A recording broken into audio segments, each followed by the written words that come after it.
In the last several videos, we have been exploring protein structure. We've talked about how the primary structure is it boils down to the amino acid sequence.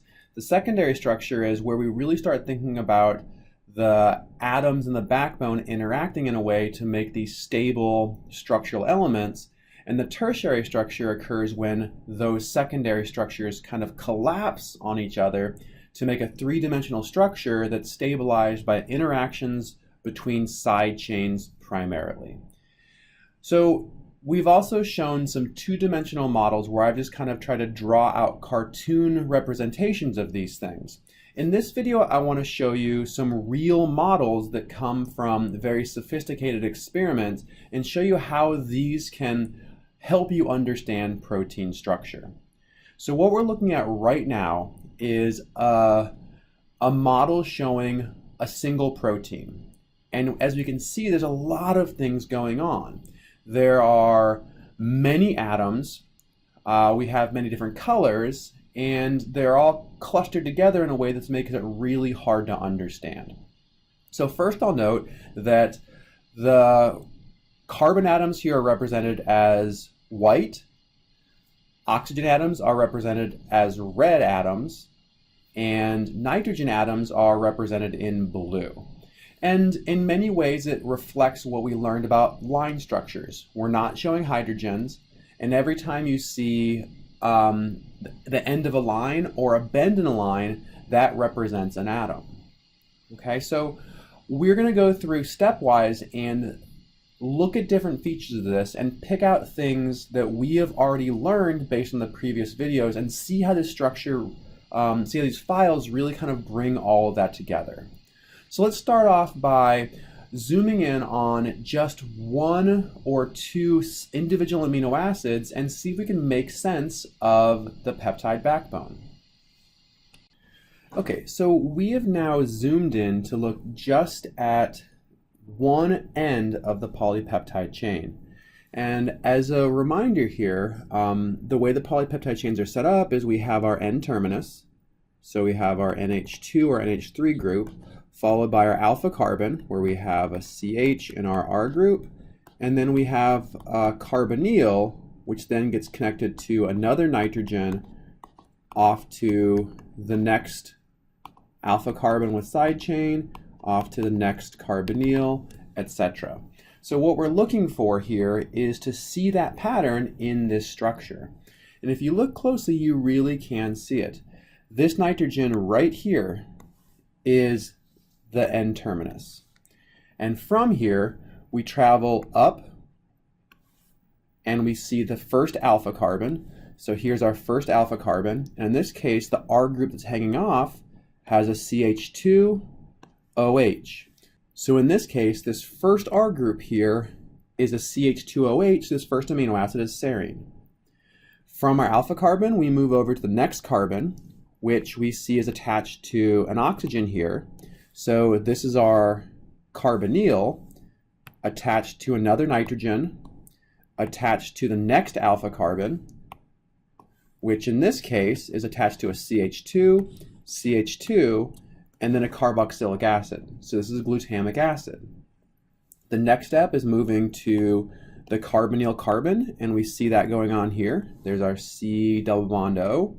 We would then attach to the next nitrogen, which we see here. So the expected pattern of atoms does make sense based on this structure. Let's go ahead now and zoom back out to the big picture and look at this in another way.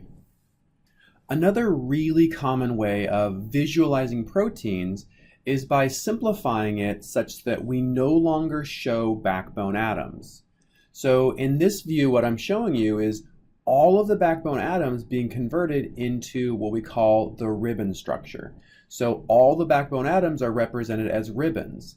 In this form, we can truly start to see our secondary structural elements come out. You can pick out alpha helices and you can pick out beta sheets.